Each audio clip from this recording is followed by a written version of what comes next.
আসসালামু আলাইকুম ওয়া রাহমাতুল্লাহি ওয়া বারাকাতুহু। আশা করি আপনারা সবাই ভালো আছেন। আপনি কি জানেন আপনার আমলনামায় এমন একটি আমল থাকতে পারে যা আপনার সারা জীবনের নফল নামাজ আর নফল রোজার চাইতেও বেশি ভারী হয়ে যাবে? আপনি কি চান আপনার উপস্থিতিতে মানুষের মুখ উজ্জ্বল হয়ে উঠুক আর আপনার অনুপস্থিতিতে মানুষ আপনার অভাব অনুভব করুক?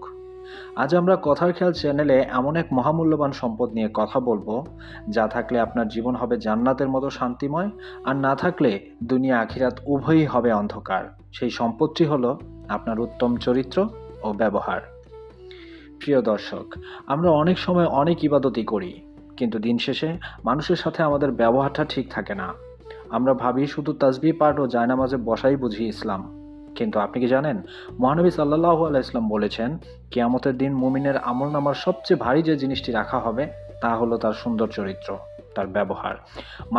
আমাদের নামাজ, আমাদের রোজা সবকিছুই অর্থহীন হয়ে যেতে পারে যদি আমাদের ব্যবহার দিয়ে আমরা মানুষের মনে কষ্ট দিয়ে ফেলি।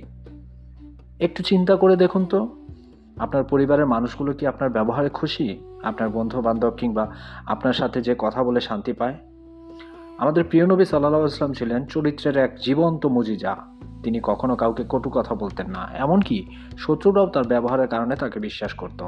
অথচ আজ আমরা সামান্য কারণে মেজাজ হারিয়ে ফেলি, মানুষকে তুচ্ছ তাচ্ছিল্য করি। মনে রাখবেন, আপনার টাকা বা ক্ষমতা দিয়ে আপনি হয়তো মানুষকে ভয় দেখাতে পারবেন, কিন্তু মানুষের মন জয় করতে হলে আপনার লাগবে এক চিলতে হাসি আর এক ফোঁটা বিনয়। মানুষের মন হলো কাচের মতো, একবার ভেঙে গেলে জোড়া লাগানো কঠিন। তাই কথা বলার আগে একবার কথার খেয়াল করুন। আপনার একটি রুক্ষ কথা হয়তো কারো সারা রাতের ঘুম কেড়ে নিতে পারে, আবার আপনার একটি সান্ত্বনার বাণী কারো ভেঙে পড়া জীবনে আশার আলো জ্বালাতে পারে। আমাদের ইসলাম শিখিয়েছে এমনকি পশু পাখির সাথেও যেন আমরা খারাপ ব্যবহার না করি। সেখানে একজন রক্তমাংসের মানুষের মনে কষ্ট দেওয়ার অধিকার আমরা কোথায় পাই? উত্তম চরিত্রের আরেকটি বড় দিক হলো ধৈর্য। যখন কেউ আপনার সাথে অন্যায় করে তখন প্রতিশোধ না নিয়ে ক্ষমা করে দেওয়াটাই হলো আসল আভিজাত্য। দুনিয়াতে যারা আপনাকে কষ্ট দিচ্ছে তাদের বিচারের ভার আল্লাহর হাতে ছেড়ে দেন, আর আপনি আপনার ব্যবহার দিয়ে প্রমাণ করুন যে আপনি একজন প্রকৃত মুমিন।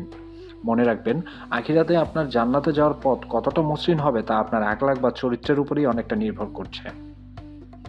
আসুন, আমরা আজ থেকে নিজেদের একটু পরিবর্তন করি। ঘর থেকে বের হওয়ার সময় নিয়ত করি, আজ সারাদিন আমার দ্বারা কেউ যেন মনে কষ্ট না পায়, কারো উপকার করতে না পারি, অন্তত যেন কারো ক্ষতির কারণ না হই। এই ছোট ছোট পরিবর্তনগুলো একদিন আপনার জীবনকে বিশাল এক উচ্চতায় নিয়ে যাবে। আপনার চরিত্রই হোক আপনার সবচেয়ে বড় পরিচয়। আপনার কথাগুলো যেন অন্যের জন্য দোয়া হয়ে ঝরে পড়ে। আজকের এই আলোচনায় যদি আপনার হৃদয়ে সামান্যতম ধোলা দেয়া থাকে, তবে ভিডিওটি শেয়ার করে অন্যকেও এই সুন্দর পথে আসার সুযোগ করে দিন। আপনার একটি শেয়ার হয়তো কারো বদলে যাওয়ার উছিলা হতে পারে। সকলে ভালো থাকবেন। আসসালামু আলাইকুম ওয়া রাহমাতুল্লাহি ওয়া বারাকাতুহু।